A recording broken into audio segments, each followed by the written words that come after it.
Hey everyone, we're back reviewing episode 5 of Shogun. It's been a wild season already. Every episode has been better than the last. I think the guys can agree.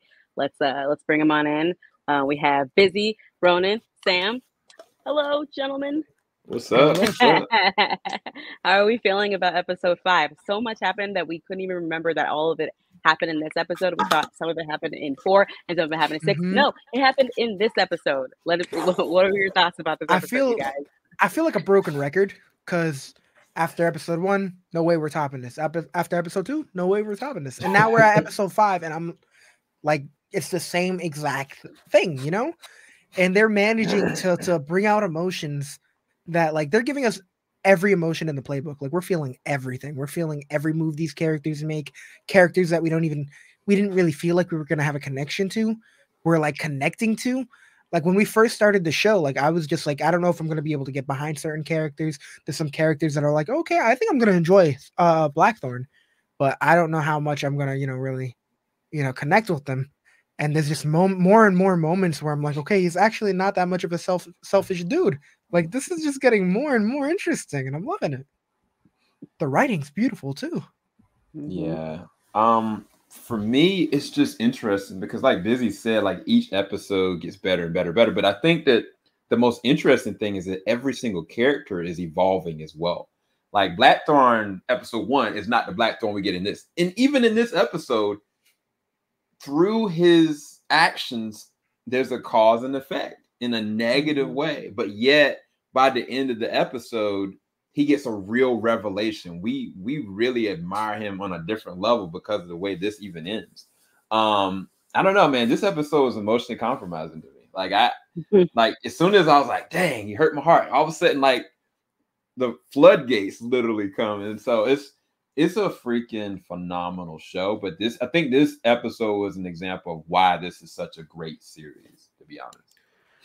It's a great example of how you continue a story and yet at the forefront is the character dynamics and where their growth and where their falls and when their get-ups are put to the test and how much you think either a connection is going to be broken by the time the episode ends or a connection will be hardened as it concludes. And I like that the Japanese cast are the forefront, but I love that Blackthorn is an integral part of where their paths are going, and yet he's also one who's redefining himself and still learning.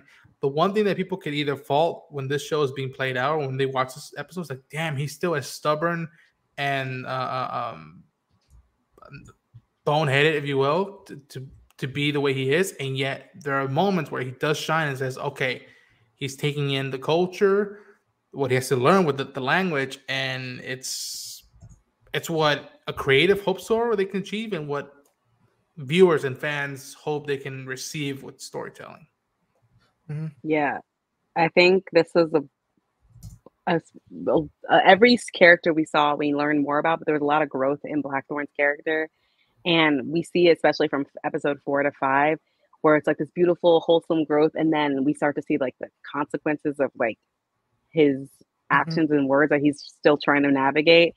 One of the biggest things I think that impacts this entire episode and changes like the trajectory of the story a little bit is we think this noble sacrifice happened at the end of episode, I think 3, with Mariko's husband dying, Buntaro, and shock.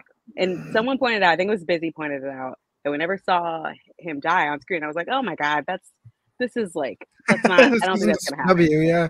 Boy, I'm wrong. Homeboy came back. He is alive. He apparently got help from a bunch of Ronin. They fought their way out, and he is back. And this is freshly after Mariko has white boy all over her. She is shell-shocked. She is dumbfounded. Blackthorn is like, what? Everyone, we are all mouths agape. Just I wasn't expecting it. There's so many twists in this show, especially this episode, or at least 2 twists. I was like, what is going on? All of it well done. What do we think about the twist? And Buntaro coming back and integrating back into the household. It was so funny because not only did he come back, but he moved in with them. So like it just made things so complicated. And Sam was saying, are we gonna get like a triangle type of thing? Like I wasn't sure. I was like, nah, it's gonna be fine. But immediately we were just having a massive. I know I should watch my mouth, but we were having a dick measuring contest. It was crazy.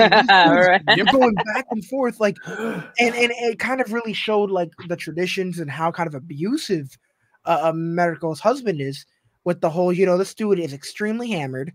He ends up grabbing the bow, and like that whole thing, that whole exchange with the way he was like risking her life just to show his dominance was a mess. And even Blackthorn was saying like we should probably treat her with more respect. And I was kind of flabbergasted that Mariko was actually translating everything he was saying. Yep. Like there's points where she does it and she switches things up, but she straight up was saying like, yeah, he believes in his customs they treat their women with a little more respect. And that's when that dude was like, yo, like really, like we're doing this? Like he wasn't having it, bro. It was just so entertaining from start to finish. It was ridiculous. Can I piggyback on that? That like what Mariko, and I think she might be my favorite character. What Mariko, when she chooses to directly translate and not directly translate, it's fascinating because, again, storytelling going forward, and yet you're getting the character and be like, is she trying to protect someone? Is she trying to persuade someone? Is she changing the course of where this might go? Is it a personal stake? Is it more of a communal stake? Each person can interpret it a different way. I like to think that she's connecting to folks that she wants to be around, even though they may not be the way she would want them. And I like her decision-making choices. And it adds tension. I mean, you brought up the thing about the bow thing with her husband. That was the closest I think we've gotten thus far to how she thinks at times when she's alone, maybe by herself, about life and where she stands with it. And the fact that we got to see that, it was just A, tense, and B, just brutal. Because I'm like, I don't even want to imagine what she's going inside through her head. Just sitting there and taking it in. Yep. Brutal. Yeah. Man, look, bro. First off, I was already shipping Mariko and John. So got into this episode. It's like, yo, this ninja's still alive? What am I gonna do with this? Because I already was kind of like, one, John is already being overseen by the lady of the house. Like she's got his back. Like she got his gun. She's watching out for him. Oh, that was tough. And I was like, first off, you got somebody you kind of seem like you love, and then another person that's like watching out for you wholeheartedly with all of her heart. And now you got this ninja in here, and he literally is kind of just like, yeah, you're a strong fighter, but bro, he's some garbage, man. Like that whole conversation that they had at the dinner table as they were sitting there drinking, and what he kind of forced Mariko to tell John, that was brutal. Like it was even more brutal than him taking the arrow. It was just the arrow was like the icing on the cake, but like Johnny was even like, you don't have to translate this. Tell me anything else. And from a traditional standpoint, she couldn't not do it. But I think, like you said, Ronin, that we get the full understanding of her process on life, and the way she sees herself because of what happened to her family. And it was heartbreaking, man. And then on top of that, like they had an altercation at the middle of the night. And so that joint was just breaking my heart. Like the whole entire situation, like I was kind of like, if I was John in that situation, like I probably would have cut up too. Like I probably would have been a John in that situation. Like it would have been bad. It would have been so bad. I don't know how I would even handle the situation. But it was great writing because I love to hate her husband, but at the same exact time, looking at it from his point of view, he's like, who is this man and how did we get here? This is the same person that, like, a few episodes back, like he shouldn't even be here. Now he's got his house, he's around my woman and all this kind of stuff. So it's hard. It's a hard conversation. The position he has in their army now, like from where he left into where he is now. Yeah. And I said this during the our watch through. There was a point where when he was like fighting all these dudes, when they kind of left him behind, the only person that was like, yo, like we need to go back is Blackthorn. Yeah. And it's like obviously their traditions are different. And we had that moment in episode either 2 or 3 or 4. I don't even know what it was, but I mean, it was just beautiful the way that he kind of accepted his fate and everyone kind of like showed their respect. They bowed, all this nonsense. It was beautiful, dude. But I don't know if he found out that if Blackthorn kind of, you know, was there for him, and maybe things would change a little bit. But knowing the way that their customs are, I wouldn't be surprised if it doesn't do a damn thing. But it's just, I don't know. It's such a complicated thing. Part of me, I don't even know if like I trust him at this point. I mean, there's no way he I just don't see there being a world where he got back without him getting captured at any point. So I don't know. I don't know if he's a spy now. I don't know. Oh, you think he's a snitch? Okay. I don't know. That's a good point. Scared. There's That's an times interesting where point. close-ups. There's times. Well, Close-ups. There's a couple points that you guys have brought up I want to address. We learned so much about Mariko in like this episode, and like not even the fact that like the next episode we actually learned so much more about her, but this episode we learned about her family. There's two ways to read the scene where he's shooting arrows at her. One, where your initial reaction is like, oh, she's been conditioned by this abusive man to just accept his behavior. She's used to it. She looked so used to it. She was like, all right, here we go, whatever. And she knows, and I think I pointed it out when we were watching, she knows that if she tells him stop or she questions him at any point, it will make it worse because that questions his skill or whatever.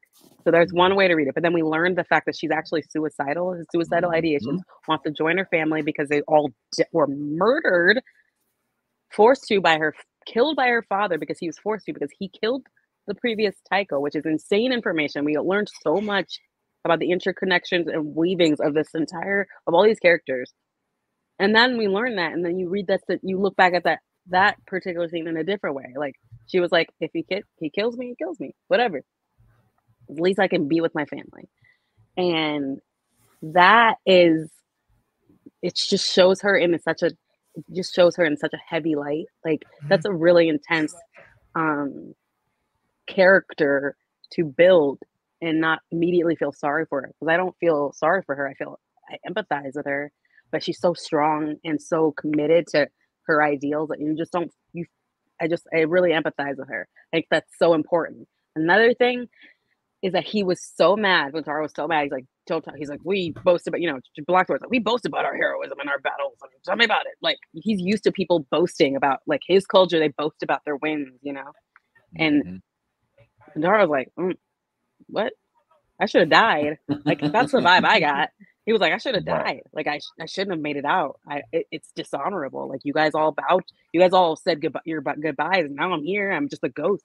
Like, dude's processing the fact that he died and everyone grieved him and moved on, and now he's just in this. It's like so interesting to see. I don't feel bad for him at all. He's a piece of shit abuser, but I can empathize with his position and his what the hell is going on, because everyone, as we learn, sees the connection between Mariko and Blackthorn. Everyone, literally, the birds can see it, the rats can see it. Like she's with him all the time. Oh, you're never apart. And she's like, it's my job. And I'm like, okay, we see the way you guys look at each other. So of course she's gonna pick up on that. He's her husband. Like, so I everything about that scene was fascinating. But we kind of navigate through John's his inability to really get the culture that he's in. And that's fair. He's only been there a few months, right? I don't know. At this point, it's been a few months. We see the snow melting, so we know it's spring's coming. Puts up this bird, tells no one to touch it. He has the language barrier that basically inflames Buntaro into hitting his wife. But Buntaro knows how to play him. But the language barrier is there. We see it had catastrophic consequences. People die because of Blackthorn's inability to understand the culture. They take everything so fucking literally. Yep. So talk to me about that. What do you guys think about that and the fallout of that?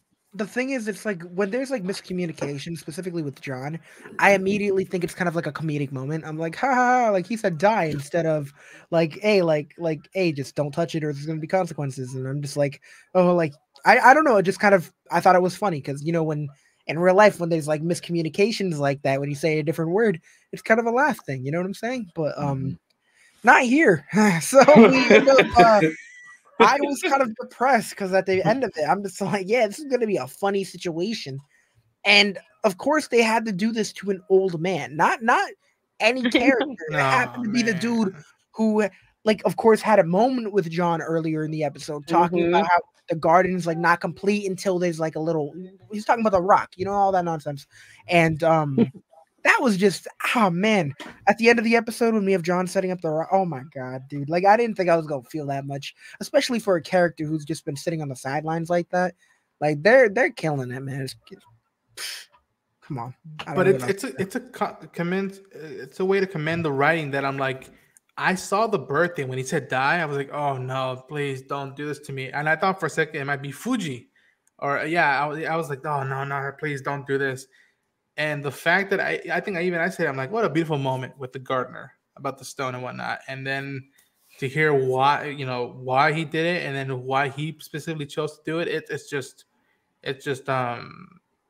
it's heartbreaking. And again, I don't know if anybody else would have gone through with that all the way, or just stick it as a comedic bit or whatnot. But it's like consequences. Yep. Consequences. I'm not gonna comment on what I just read. Never mind. So, but yeah, it's so many different moments like that have just been, I don't know, they've been destroying me. The relationship that John is kind of like, you guys are killing me too. But the relationship he's having with some of these characters, it's a highlight for me. And make my screen bigger so I don't have to look at you guys. And it's like, it's just a big thing. It's a big thing that I've been loving about this is the respect that John has been growing for some of these characters. And no, I didn't think Fuji was going to be the one to take it off, because I think we're at a point where I don't want to say she respects him so much. I feel like there is respect there, but the way her job title is, I feel like she believes in that role so much. She just feels as though she couldn't go against his word. You know what I'm saying?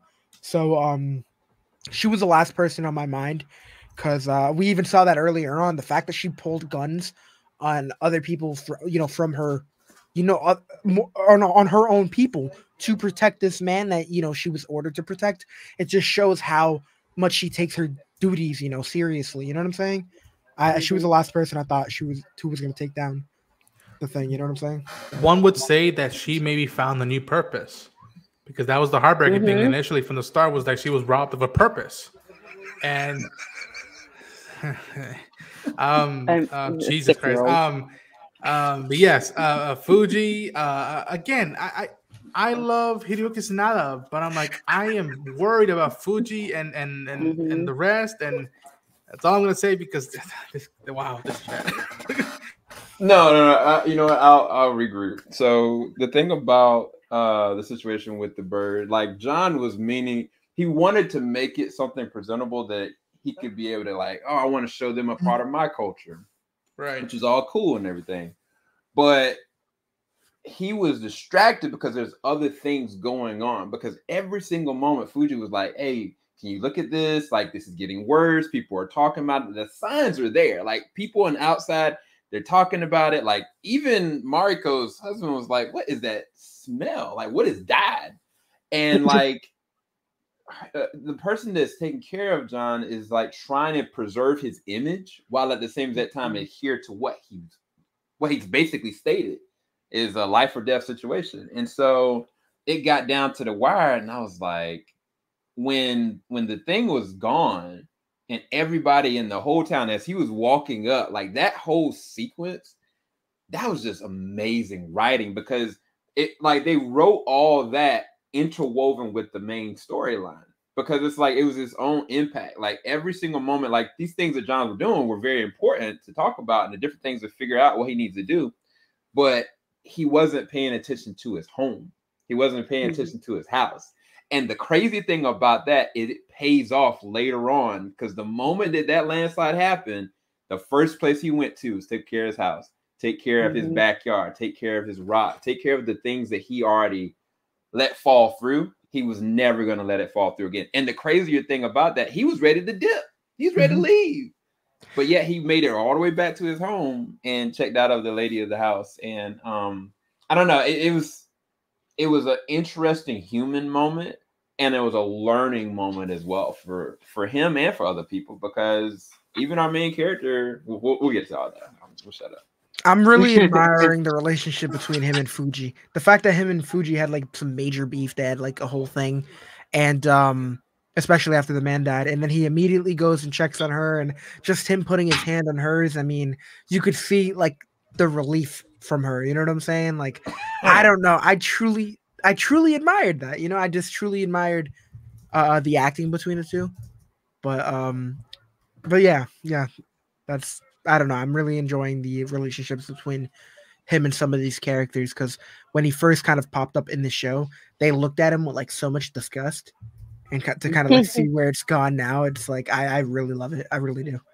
Even the moment that he's had with some of the characters, like the character that he's ran, I think it was the nephew he's run into, like he had beef with him in the first episode, and he's like pointing that out. He's like no, like you got to respect me now, like, and he's rubbing it in his face, and it's been really fun to see. Yeah. The landslide, Fuji is one of my favorite characters, hands down. Her interactions with everyone is so good. She's very like quick on her feet.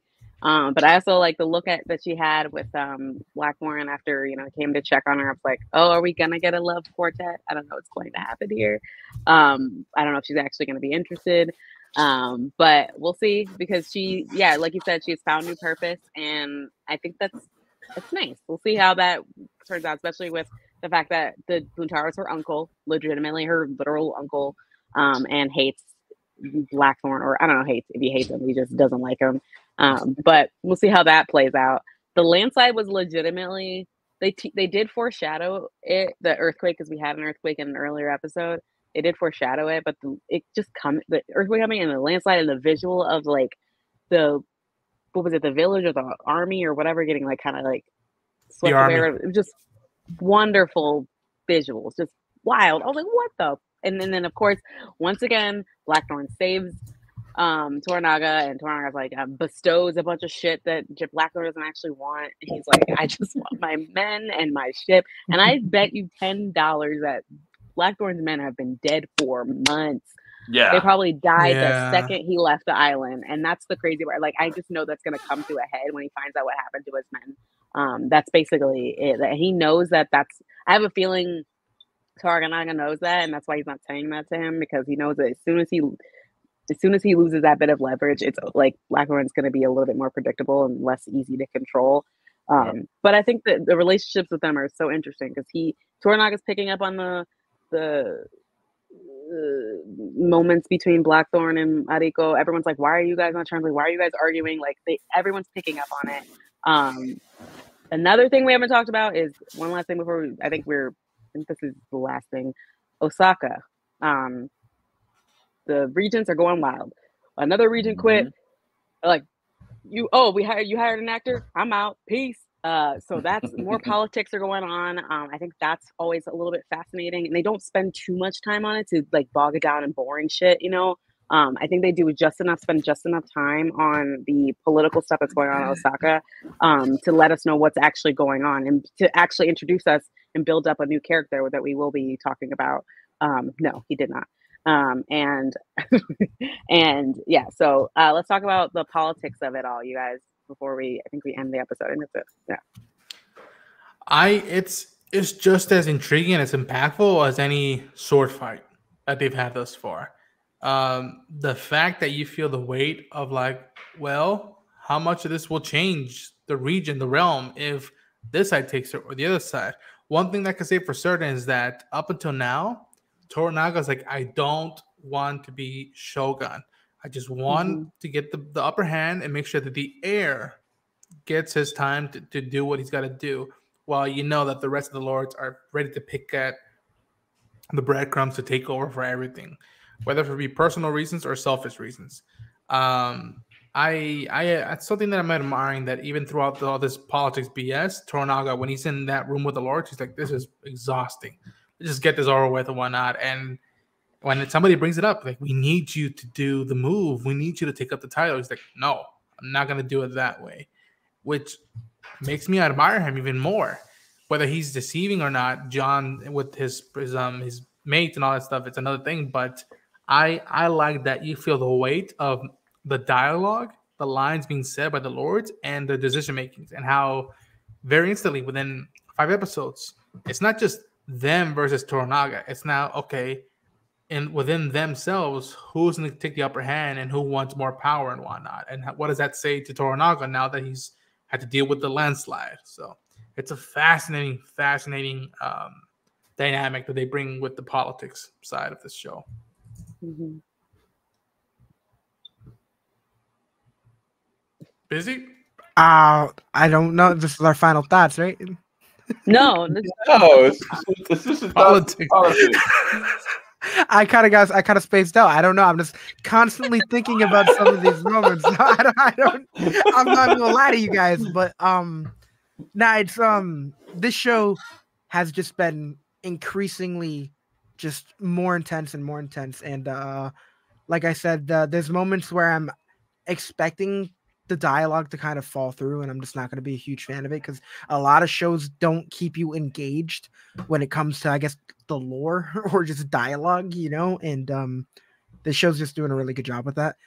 But as far as, you know, what Toranaga wants to do, I mean, it seems like he's just trying to gather as many allies as he can. The fact that I'm pretty sure he lost like half his army in this landslide, and on top of that, the fact that he knows Blackthorn wants to leave and he just keeps throwing these like responsibilities more and more to give him this kind of, I guess, this purpose. I don't know if that will eventually keep John around, but I don't know. I'm enjoying what I'm seeing. Yeah, for me, I think they're doing a really good job with building a world of chaos with the politics without it going too over the top. Like, it seems like everything that's kind of happening behind the fray makes you understand that they cannot control Toranaga. At the end of the day, no matter what they've done, no matter what they've tried to do, they cannot control this man. And the crazier thing in this episode specifically is how at the end of the episode, we come back to this man right here, and like he's kind of had all the cards. Like he's been kind of his hands behind his back because, you know, he hasn't had a fourth. He hasn't been able to get, you know, Toranaga impeached. But then you find out about his lady. His lady is running the show, and she says, "I am coming for everybody." And I was like, what does this mean? Because there's so many people just dying just based off the politics of this alone. And I don't know what the ramifications of where she plays into this. And we're not going to find out, of course, until like the next episode. But I'm really loving it. I feel like, you know, I haven't felt like this since like Game of Thrones days. Like at any moment, like somebody's just going to like do something off the chain. And I think like out of the 4 different people that are still there, one of them is just based on money because of his embedded with the Christians. The other one that's dealing with leprosy, I can't peg him just yet. I don't know enough about him, but I feel like that's going to come up later on. Mm-hmm. And then the other person, he seems like he's got a place of honor, but like all these different politics that are happening is no honor that's going to be left here at the end of the day. So it makes for a very interesting adjustment. But one thing I wanted to bring up is about, I can't remember who brought up the tremors or the earthquakes that kind of subtly happened throughout the series, mm-hmm. building up to this. So it's been like a metaphorical buildup that literally happened. But I think that the way that they handled the landslide, it was monstrous. Like, mm-hmm. I mean, as far as the VFX, but I think the way they executed it, I didn't know who was about to die, honestly, because I was like, yo, everybody's getting swept because Toranaga was like, don't move.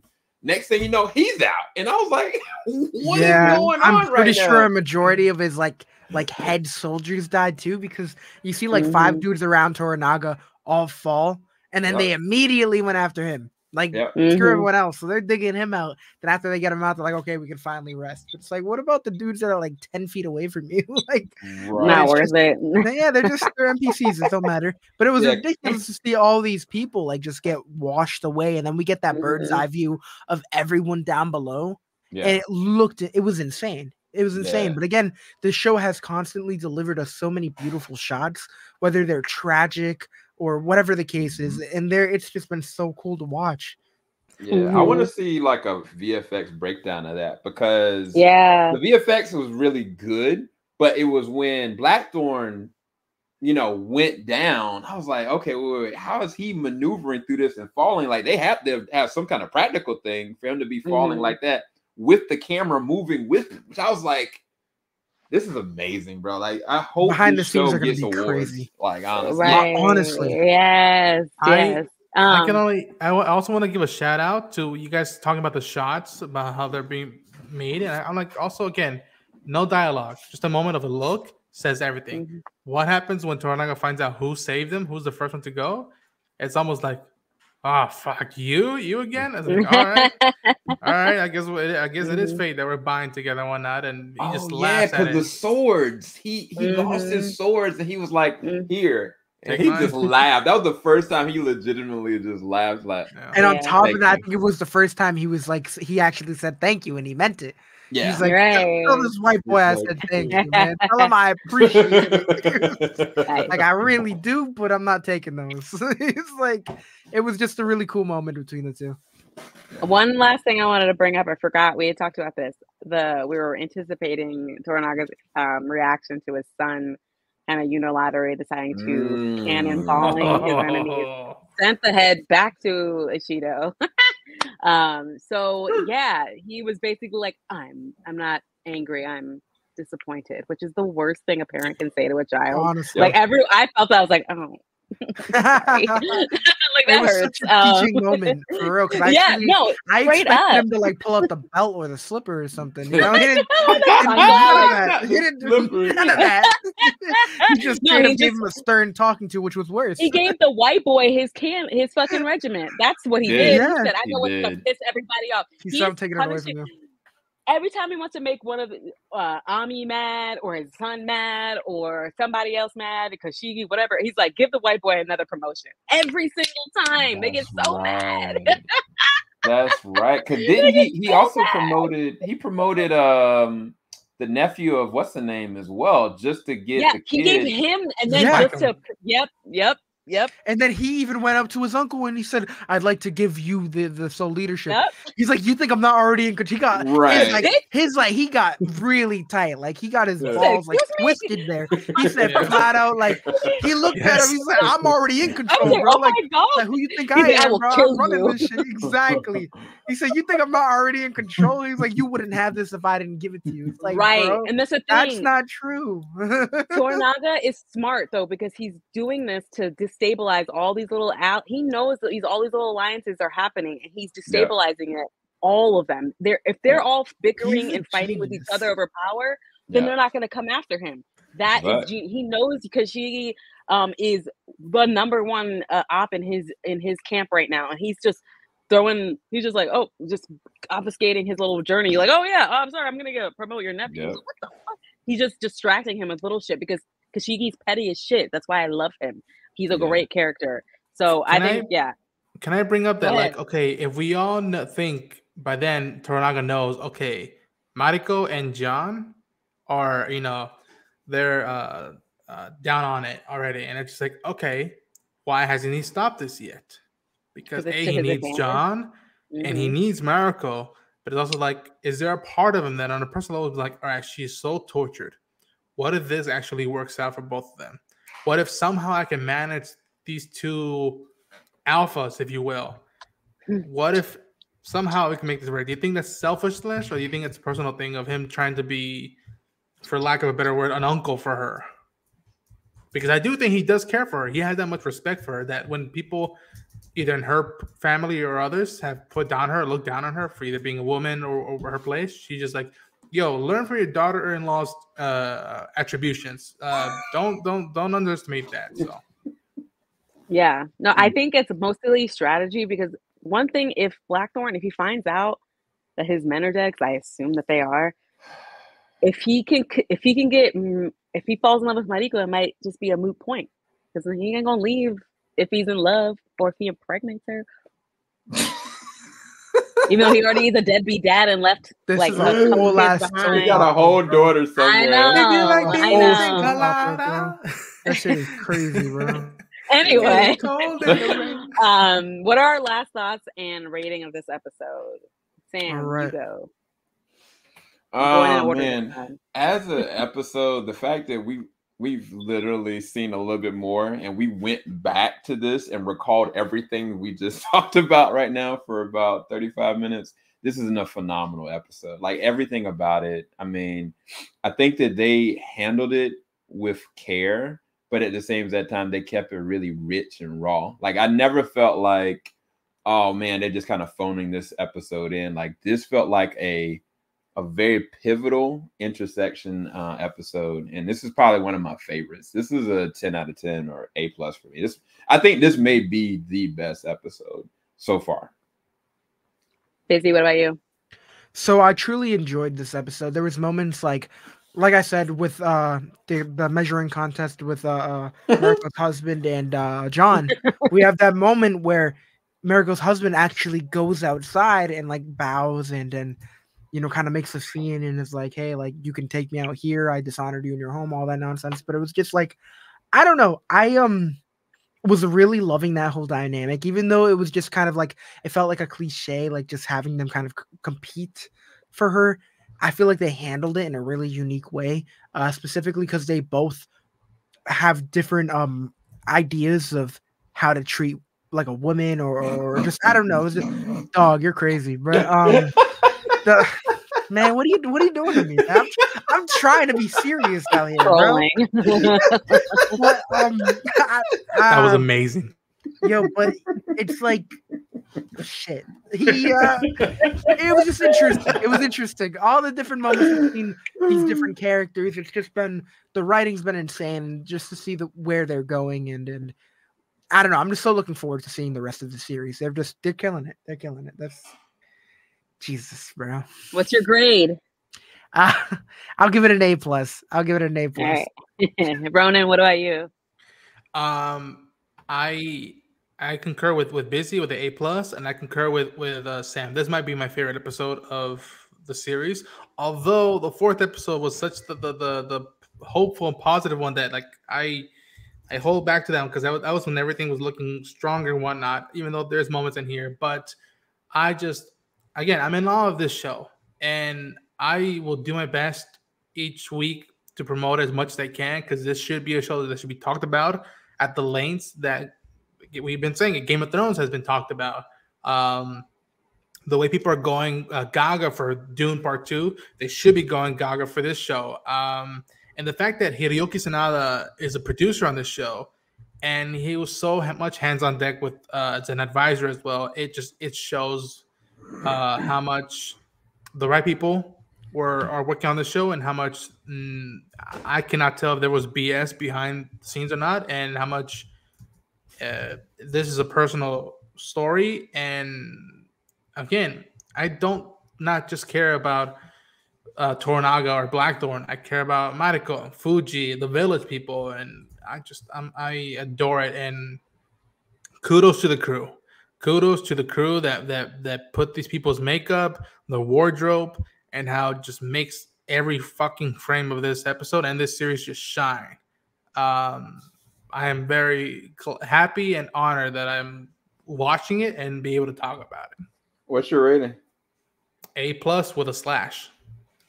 Got it. Got it. I know the reference. But yeah, sorry, before we go, my fault. I do want to say, like, I'm looking at the ratings right now. I got a 99 on Rotten Tomatoes and a 9.2 on IMDb, and I love to see it specifically for a show that deserves it. So that's one thing I want to put out there. Yeah, right. It's well deserved. There's a lot of good. The show is amazing. I think everything, all the relationships, the action scenes, the costuming is fantastic.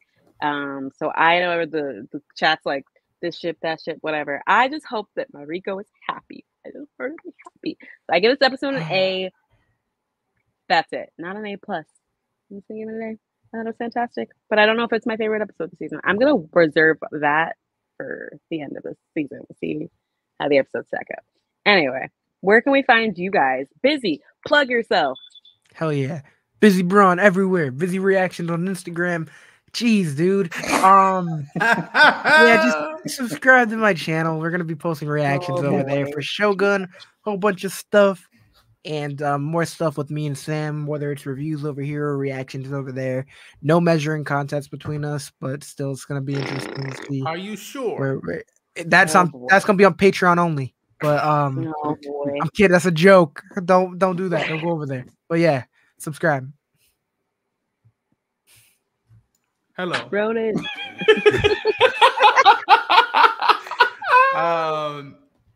You can find me serving Toranaga, Michaela, Blackthorn, and Fuji in Japan. No. You can find me at Ronin Unchained on YouTube, on socials. Definitely covering this show on a weekly basis. Star Wars, Last of Us. I'm going to get busy traveling more. That's a goal for me this year. I'm going to get traveling. And yeah, and you know what? I'm also going to update some stuff. So be certain that there's irons in the fire I have of things to come. Man's cooking over here. Yep. You can find me at Vanessa Stark on everything. I have a website, vanessastark.com. You can check out. I am writing, interviewing, and doing things for RussellVersaColor.com. You can check out all my latest interviews there, and all my other interviews and reviews on TeamJVS. Yeah, thank you. That's her official logo. Oh man. All right. Well, bye. Bye. Bye. I ship Mariko and John and Fuji and the whole shebang. I ship them. All of them at the same time. All of them all time. In some ways, you know. Fuji and John. Oh, brother.